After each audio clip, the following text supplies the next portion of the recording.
Bonjour, alors aujourd'hui j'aimerais vous présenter une des plus grosses boîtes que j'ai reçues et que je connaisse de maquettes Bandai Star Wars en véhicule modèle. D'ailleurs ce n'est pas précisé sur la boîte que c'est des véhicules modèles, il y a juste écrit Plastic Model Kit. C'est un kit assez récent qui en plus est livré avec un kit un peu moins récent. Il s'agit en fait à la fois du Super Star Destroyer qui est à l'échelle que j'essaye de ne pas me tromper, un 100 000 apparemment, et le Star Destroyer qui a une échelle totalement différente qui est au 14 500. Et donc deux échelles différentes pour deux vaisseaux énormes de l'univers Star Wars qui sont également très visibles dans l'Empire contre-attaque et dans le Retour du Jedi, et sous forme d'épave dans l'épisode 7, mais on va éviter d'épiloguer là-dessus. Et donc cette maquette a été sortie cette année en 2019. On le voit d'ailleurs avec le logo bleu de Bandai qui maintenant est Bandai Spirits. Et donc en fait il s'agit d'une édition spéciale, peut-être en édition limitée, de ce Super Destroyer avec le Star Destroyer. A noter qu'au départ je ne voulais que le Super Star Destroyer parce que le Star Destroyer tout court, même dans cette version là j'en ai 3. Pour un projet très particulier en rapport avec l'Empire contre-attaque et désormais, puisque j'en ai 4 avec Rogue One, on y reviendra. Il se trouve que le site sur lequel je l'ai commandé, un site américain qui s'appelle Cultiveman, faisait des prix intéressants sur pas mal de leurs maquettes. Et je me disais, tiens, je vais prendre le Super Star Destroyer. Le Super Star Destroyer non seulement était plus cher, mais surtout il ne l'avait plus, alors que celui-ci était moins cher. Il l'avait encore, donc je me suis dit allez hop, on va le prendre, et je suis bien content de l'avoir pris. Donc vous dire le prix que j'ai payé n'arrivera à rien, du coup je serai incapable de vous dire combien ça coûte au Japon, parce qu'en plus le prix n'est pas indiqué maintenant sur les codes barres depuis qu'il y a le logo bleu de Bandai, c'est bien dommage, mais bon voilà. Sur la boîte par contre, qu'est-ce qu'on voit? On voit donc des images de la taille d'un timbre-poste qui montrent de profil et de hauteur le Super Star Destroyer et le Star Destroyer. Là on les voit montés et peints. De nouvelles images avec ici par contre des images issues des films. Et là par contre c'est les modèles montés et peints. Voilà, monsieur Focus ne m'aide absolument pas là. Et vous voyez le niveau de détail. Je ne vais pas revenir là-dessus, je m'extasie à chaque fois du niveau de détail de ces trucs-là, mais c'est juste complètement fou ce que Bandai arrive à faire en termes de détail avec du plastique injecté.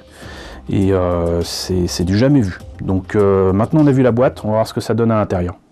Alors ce qui est très agréable aussi, c'est que ces kits sont livrés avec des sachets plastiques qui sont tellement transparents qu'il n'y a pas besoin de les ouvrir. Et ça c'est quand même bien cool pour moi. Reste que donc boîte différente, du coup on a des notices qui sont imprimées non pas dans la boîte mais sur papier.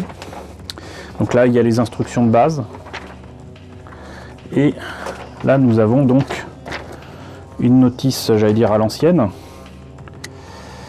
avec le Star Destroyer et le Super Star Destroyer. Et on commence par le Super Star Destroyer. Alors vous voyez que faut faire gaffe avec les petites pièces qui sont livrées avec plein de détails, pire que même l'étoile noire numéro 2 que je vous ai déjà présenté. Si vous ne l'avez pas vu, je vous mets un lien ici. Et le Star Destroyer que je vous ai déjà montré, et même monté et peint. C'était à Geek Ferries il y a peut-être 3-4 ans. Donc là aussi, si vous n'avez pas vu, c'est par là.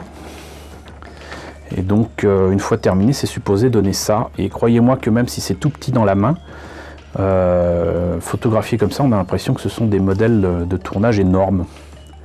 Ça c'est complètement fou. Et donc le Star Destroyer, je vous l'ai déjà montré, donc je ne vais pas développer. La seule différence c'est qu'il y a des socles qui sont transparents. Voilà. Donc ça a déjà été montré, donc inutile de revenir là-dessus, voyez la vidéo que j'ai déjà fait dessus.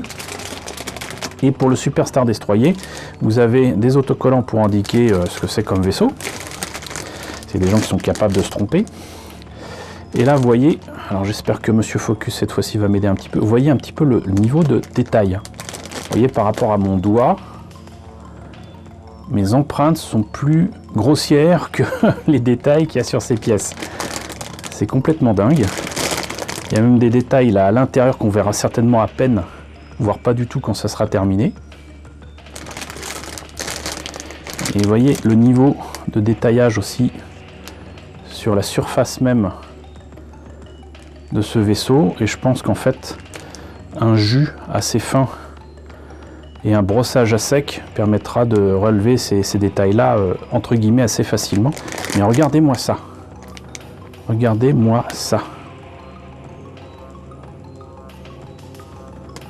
Voilà, du coup, est-ce que ça vaut le coup de faire des trous là-dedans pour essayer d'éclairer? Moi, je dirais oui. Mais le problème, c'est que si on éclaire les moteurs, il faut éclairer tout le reste. Et pour tout le reste, alors là, c'est de la fibre optique de la taille d'un... Même pas d'un cheveu, qu'il faudrait mettre partout. Et ça, c'est juste pas possible. Donc on va essayer de tricher en mettant pas des lumières, mais du rouge, enfin du blanc et du rouge autour des tuyères pour faire comme si c'était allumé, et éventuellement faire des petits hublots éclairés ici et là. Mais là, ça va être compliqué. Mais en attendant, donc voilà, une belle maquette, et encore une fois, un bel ajout de Bandai, puisque je vous rappelle que le Star Destroyer est sorti à une échelle tout à fait commune, qui est celle de la vieille maquette d'AMTE RTL, donc de MPC des années 80. Ils l'ont fait très bien, hein. Elle peut même être éclairée avec une édition limitée qui coûte la peau du schtroumpf. Maintenant, je préfère quand même ce modèle-là parce qu'il permet des délires autour de l'Empire contre-attaque, autour même de Jakku, autour tout simplement de Rogue One, et dans des proportions qui ne demandent pas qu'on ait un hangar ou une ferme à soi pour pouvoir non seulement réaliser, mais surtout garder tout ça. Donc voilà, je suis bien content d'avoir ça et de vous l'avoir présenté. Donc n'hésitez pas à me dire dans la section commentaires ce que vous en pensez. N'hésitez pas à liker, n'hésitez pas à partager, n'hésitez pas à vous abonner si ce n'est pas déjà le cas. Coucou aux nouveaux abonnés qui nous ont rejoints ces derniers temps, bienvenue ici. Coucou aux grands anciens qui me suivent désormais depuis 4 ans. Merci à tous de votre fidélité, merci à tous de votre soutien sur Tipeee et sur Paypal. Je vous laisse avec le générique de fin avec les contributeurs de la chaîne, et je vous dis donc à très bientôt, j'espère, pour la présentation de nouvelles maquettes Star Wars.